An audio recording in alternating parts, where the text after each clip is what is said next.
नमस्कार, news India देख रहे हैं आप। मैं हूं आपके साथ पूजा अग्रवाल और राजधानी एक्सप्रेस में आप सभी का स्वागत है। शुरुआत खबरों के साथ करेंगे।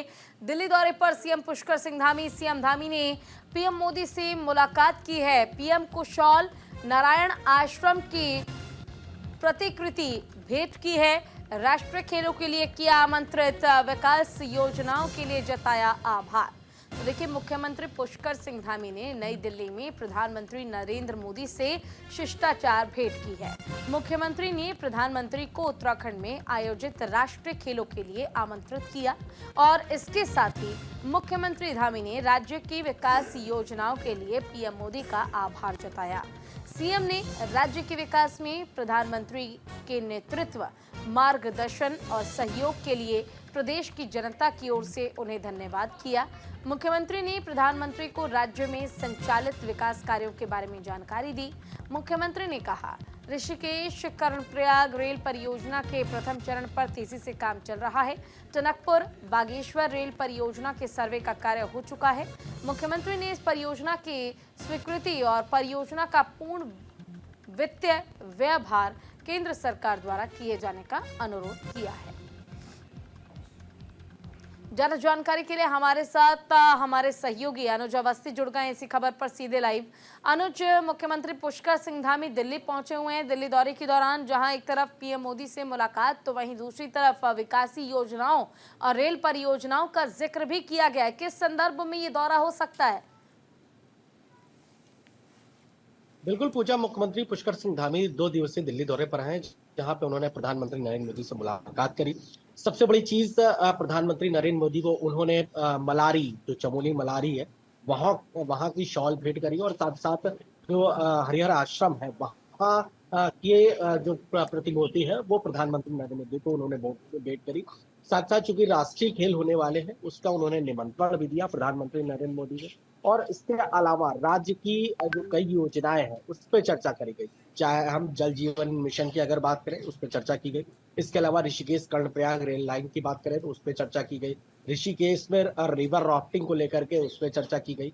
हरिद्वार ऋषिकेश कॉरिडोर बनने को लेकर के उस पर चर्चा की गई। इसके अलावा कई जो प्रदेश से मुद्दे थे उन पे चर्चा की गई। प्रधानमंत्री नरेंद्र मोदी ने भी पूछा कि शीतकालीन यात्रा किस प्रकार से चल रही है। लोग टूरिस्ट आ रहे हैं, क्योंकि उत्तराखंड से उनका बहुत गहरा नाता है। मुख्यमंत्री जिस प्रकार से बोलते हैं कि प्रधानमंत्री नरेंद्र मोदी के हृदय में उत्तराखंड बसता है, तो इसी को लेकर के मुख्यमंत्री ने मुलाकात कर ली। और मुख्यमंत्री कई केंद्रीय मंत्रियों से भी मुलाकात कर सकते हैं, क्योंकि राष्ट्रीय खेल उत्तराखंड को मेजबानी मिली हुई है।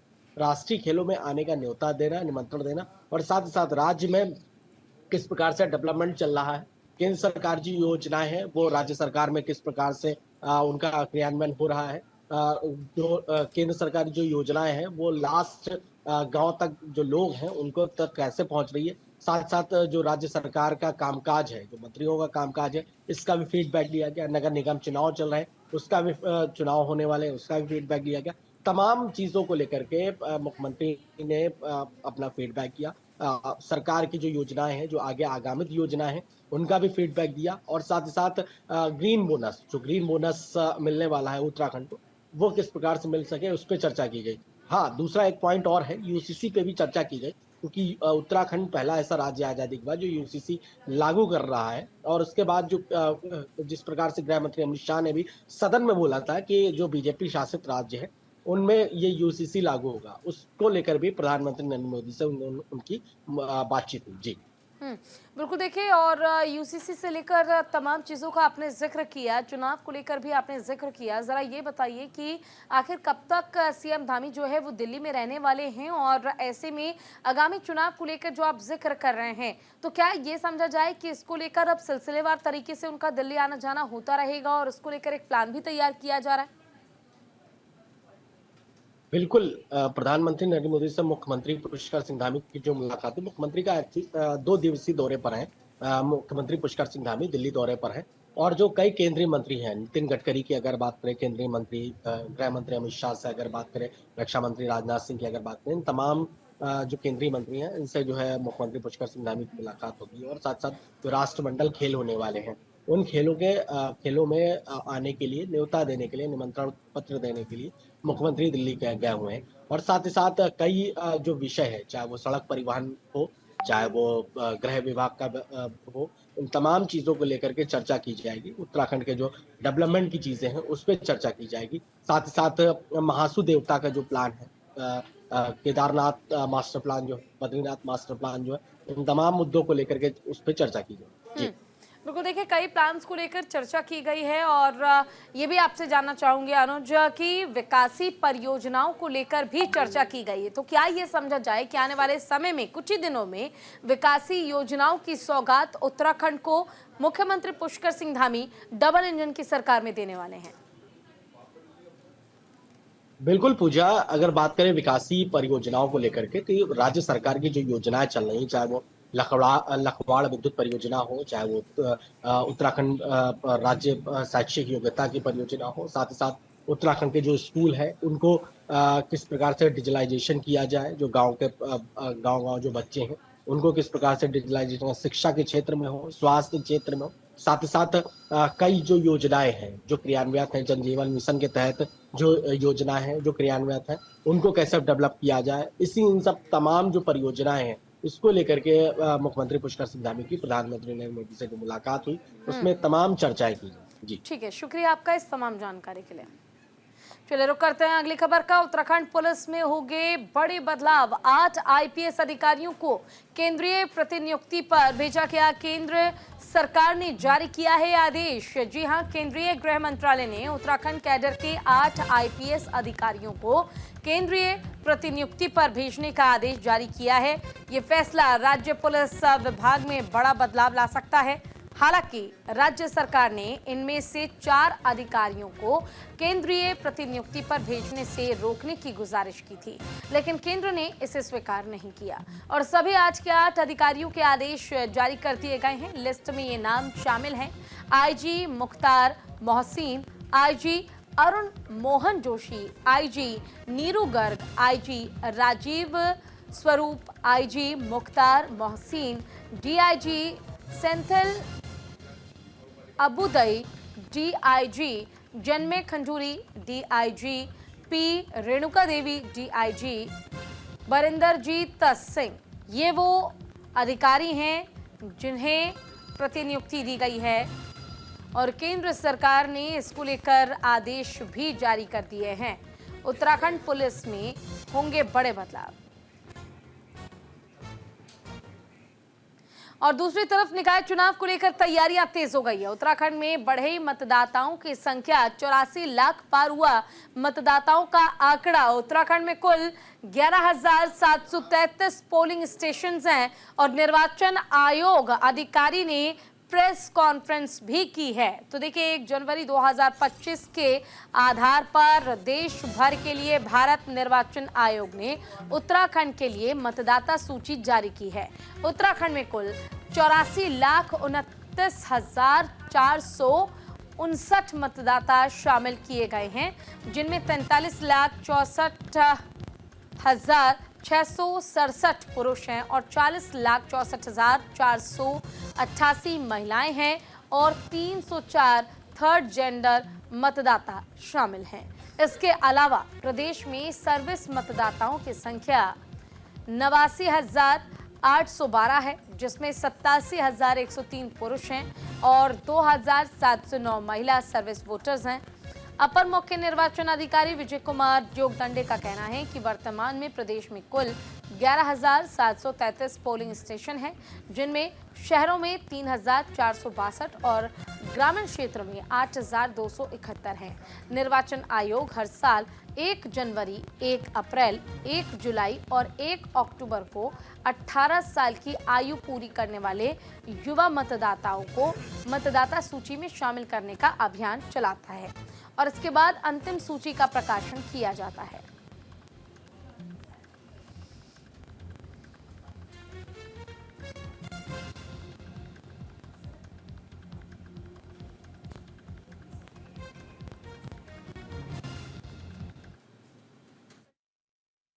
संबंध में जो पुनरीक्षण कार्यक्रम चलाया जाता है 29 अक्टूबर को संपूर्ण राज्य में सभी जनपदों ने निर्वाचक नामावलियों की ड्राफ्ट पब्लिकेशन का कार्रवाई संपन्न किया था।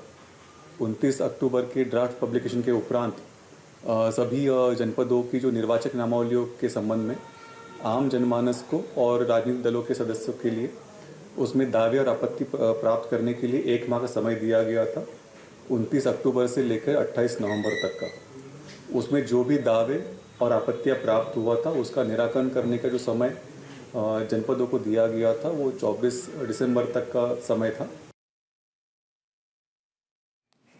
और निकाय चुनाव को जीतने में जुटी है बीजेपी जिला अध्यक्ष गिरीश जोशी ने की है बैठक में बीजेपी कार्यकर्ताओं को दिए गए हैं दिशा निर्देश। जी हां, देखिए, महिला मतदाताओं पर बीजेपी की निगाहें हैं और गिरीश जोशी ने किया जीत का दावा।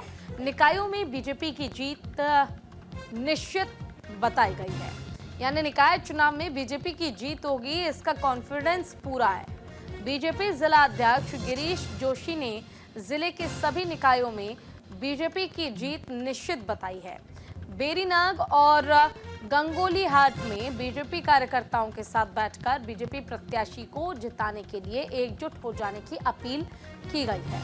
बेरीनाग नगर पालिका में बीजेपी की अध्यक्ष प्रत्याशी खीला धानिक और गंगोली हाट नगर पालिका में अध्यक्ष प्रत्याशी विमल रावत के प्रचार में कार्यकर्ता से घर घर जाकर मतदाताओं को राज्य और केंद्र सरकार के द्वारा चलाई जा रही विभिन्न योजनाओं की जानकारी देने की अपील की गई है और बूथ स्तर पर बनी कमेटियों पर भी चर्चा करते हुए सभी वार्डों प्रचार समितियों का गठन करने का निर्देश बीजेपी कार्यकर्ताओं को दिया गया है।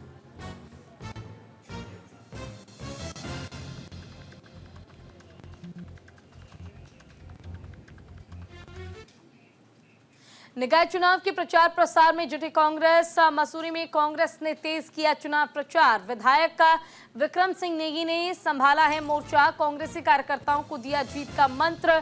मसूरी से मंजू भंडारी अध्यक्ष पद की प्रत्याशी बनाई गई।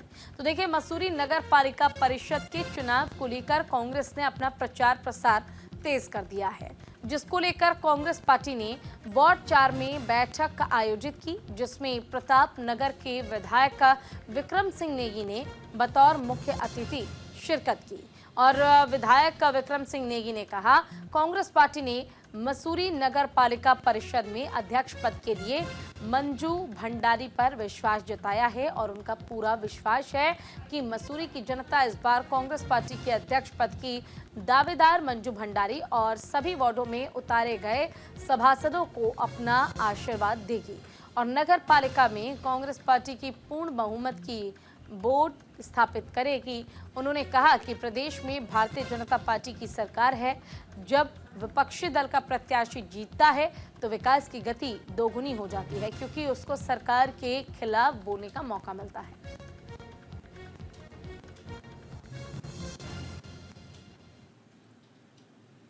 देखिए, जहां तक चुनाव का सवाल है, चुनाव जो अब धीरे धीरे रफ्तार पकड़ रहा है। अभी तक कोई भी पार्टी या कोई ऐसा नहीं है कि जो बहुत आगे बहुत पहुंच गई है। उसी कड़ी में आज 4 नंबर वार्ड में जहां से हमारे निवर्तमान सभासद प्रताप पंवार चुनाव लड़ रहे हैं, आज यहां से कांग्रेस कार्यकर्ताओं की और मसूरी के मतदाताओं, सभी सम्मानित मतदाताओं की, सपोर्टरों की आज यहाँ पर बैठक हुई, जिसमें कि हमारी जो कांग्रेस की प्रत्याशी मंजू भंडारी हैं वो भी आज यहाँ पर थी। दर्शन रावत जो 7 नंबर से हैं वो भी यहाँ पर थे और यहाँ से आज बिगुल उठ गया कि वुडी स्टॉक से आज तक कोई भी बाहरी व्यक्ति नहीं जीता है। ऐसा तो मैं नहीं कहूँगा कि इसमें तो अभिमान हो जाएगा, लेकिन फिर भी जिस हिसाब से मैंने जनता के काम किए हैं 70% जनता मेरे साथ है और निश्चित तौर पर बीजेपी बना के भेजी। लगभग लोग पूरे तो नहीं कह सकता, लेकिन फिर भी 70% वादे मैंने पूरे किए। जो जनता की, मैंने सड़कों की बात करें, स्ट्रीट लाइट की बात करें और यहाँ पर नालों की बात करें, वो मैंने पूरे करे हैं। अब ये तो ज़्यादा बेहतर आप बता पाएंगे, मैं नहीं बोल पाऊँगा कि वो छोटा बेटा है हमारा और लड़ रहा है, ठीक है, उसको भी मैं शुभकामनाएं देता हूँ, लेकिन ये तो अब निर्णय मीडिया ही करेगी और आपका जो शोध हो रहा होगा वो करेगा।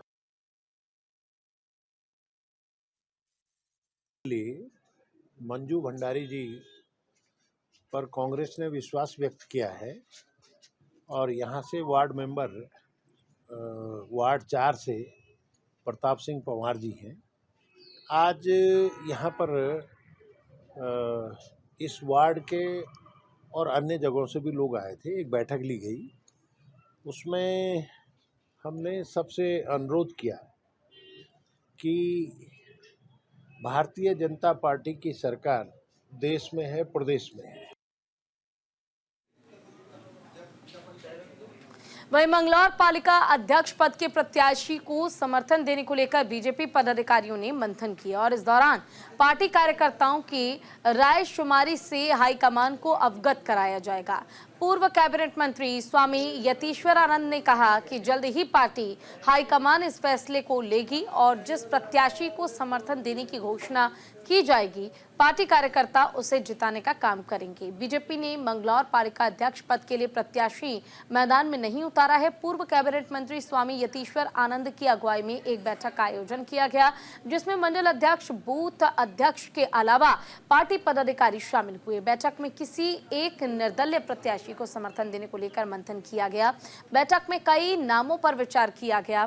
बैठक में किसी एक नाम पर सहमति नहीं बन पाई है। बैठक में प्रत्याशी समर्थन देने का फैसला पार्टी हाईकमान पर छोड़ दिया गया है और इस मौके पर स्वामी यतीश्वर आनंद ने कहा, पार्टी जल्द ही फैसला लेगी। उन्होंने कहा कि इस बार बीजेपी समर्थित प्रत्याशी की जीत होकर रहेगी।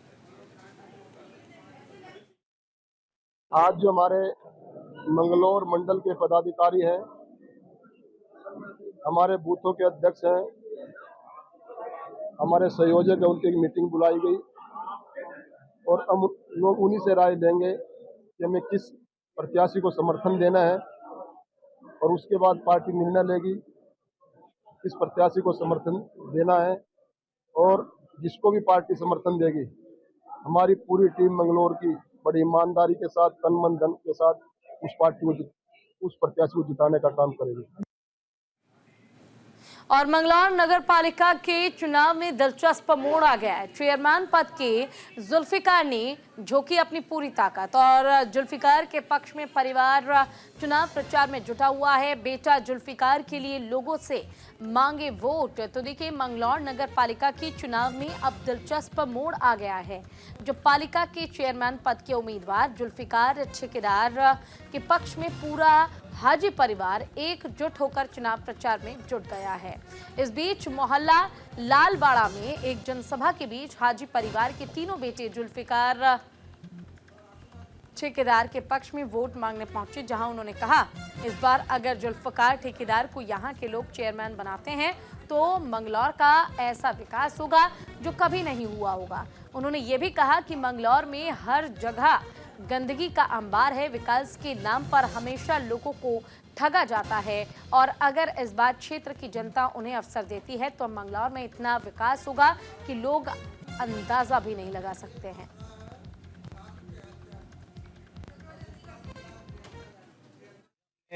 पूरे मंगलौर में बहुत जगह कैंपेनिंग की है, जगह जगह जोरदार स्वागत हुआ है और लोग हमें समर्थन दे रहे हैं। तमाम बिरादरी जो मंगलौर में निवास करती हैं, सब बिरादरी हमें समर्थन देने का काम कर रही है। आज हम यहाँ लालबाड़ा में तशरीफ लाए, ऐतिहासिक स्वागत लालबाड़ा वालों ने किया है। हम इनका आभार प्रकट करते हैं और इनका दिल से शुक्रिया अदा करते हैं। देखिए, मंगलौर के लिए शिक्षा, स्वास्थ्य और जल भराव, सड़कें, बिजली, पानी, ये मूलभूत सुविधाएं हैं। इन पे मिल बैठ के मोहल्ले वालों से, बस्ती वालों से बैठ के जो भी समस्याएं रहेंगी उन पर सर्वप्रथम काम किया जाएगा। 5 सालों में जो पिछले जो नगर पालिका में कार्य हुए हैं और यहाँ की जनता ही 5 साल बाद कुछ जवाब देगी कि क्या कार्यों में क्या अंतर रहा। और उत्तराखंड में 28 जनवरी से 14 फरवरी तक चलने वाले नेशनल गेम्स के मद्देनजर तैयारियां अंतिम चरण में हैं और इसी के तहत राष्ट्रीय खेलों के प्रचार वाहनों को आज डीएम संदीप तिवारी ने हरी झंडी दिखाकर रवाना किया। 38वें राष्ट्रीय खेलों के शुभकर लोगो, जर्सी और टैगलाइन आदि का काउंटर के माध्यम से व्यापक प्रचार प्रसार करने के लिए जिला चमोली में जिलाधिकारी संदीप तिवारी ने प्रमोशन वैन को हरी झंडी दिखाकर शुभारंभ किया। राष्ट्रीय खेलों का शुभंकर मस्कट मौली प्रचार वाहन में सवार होकर 6 से 8 जनवरी तक जिले में सभी ब्लॉक प्रमुख शहर और दूर दराज के ग्रामीण इलाकों में घूमकर लोगों को राष्ट्रीय खेलों से जुड़ने के लिए प्रेरित करेगा। जिलाधिकारी ने कहा, उत्तराखंड राज्य को 38वें राष्ट्रीय खेलों की मेजबानी का मौका मिलना हम सबके लिए गर्व का विषय है।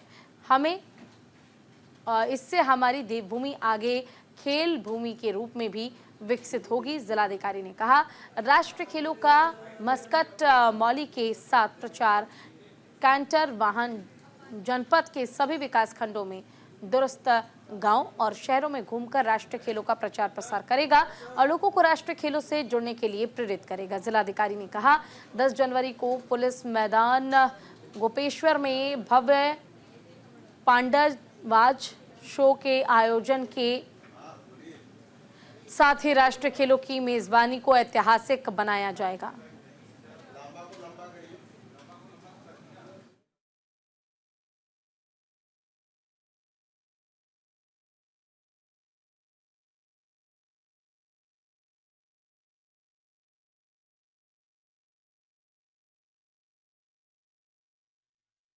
इसमें इस बार उत्तराखंड को मेजबानी मिली है।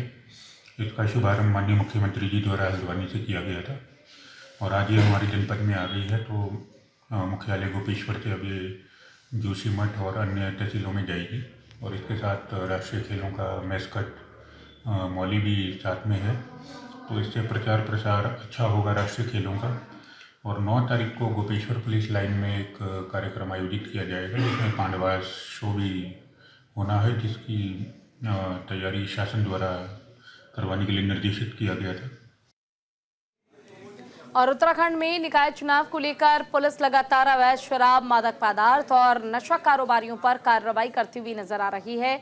आगामी निकाय चुनाव सकुशल संपन्न कराए जाने को लेकर निरंतर चेकिंग के दौरान 4000 लीटर से अधिक अवैध शराब जब्त कर चुकी है, जिसकी कीमत 16 लाख बताई जा रही है। वहीं पुलिस ने 6 करोड़ की कीमत के मादक पदार्थ भी जब्त किए हैं और इसके साथ ही BNNS की धारा 126/135 के अंतर्गत अब तक 405 मामलों में 2400 लोगों का चालान कर 134 ऐसे असामाजिक तत्वों को पाबंद किया गया है। वहीं इसको लेकर IG law and order Nilesh Anand Bharne ने बताया कि उत्तराखंड पुलिस द्वारा चुनाव शांतिपूर्ण और पारदर्शिता बनाने के अवैध शराब और मादक पदार्थ तस्करों की कमर तोड़ने का कार्य किया जा रहा है। अवैध शराब जो है इस नगर निगम चुनाव में बड़े पैमाने पर जो है इसमें पुलिस जो है सूचना संकलन कर रही है और जो भी अभी तक बड़े पैमाने पे इसमें बरामदगी हुई है, रेड्स हुई है, 4000 लीटर से ज़्यादा की जो है अवैध शराब अब तक पकड़ी गई है, जिसकी कीमत जो है लगभग 18 लाख से ज़्यादा की है। और अवैध मादक पदार्थ भी जो है इसमें अफीम, चरस, गांजा जो है लगभग 6.5 करोड़ से ज़्यादा का अब तक पकड़ा गया है। और ड्रग्स फ्री देवभूमि मिशन 2025 के तहत नैनीताल पुलिस ने नशे के कारोबार पर एक और बड़ी चोट करते हुए 7 किलोग्राम चरस बरामद की है और 5 तस्करों को गिरफ्तार किया है। वरिष्ठ पुलिस अधीक्षक प्रहलाद मीणा के निर्देश पर पुलिस ने ये प्रभावी कार्रवाई की है। SOG और ANTF ने 2 अलग अलग मामलों में 7 किलो चरस पकड़ा है और इसमें 5 किलो 457 ग्राम चरस बरामद हुई है।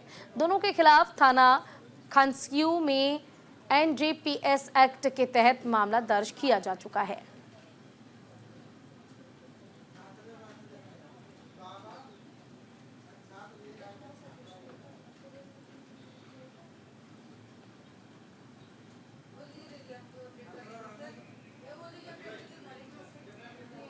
और इसी के साथ फिलहाल के लिए इस बुलेटिन में बस इतना ही। नमस्कार।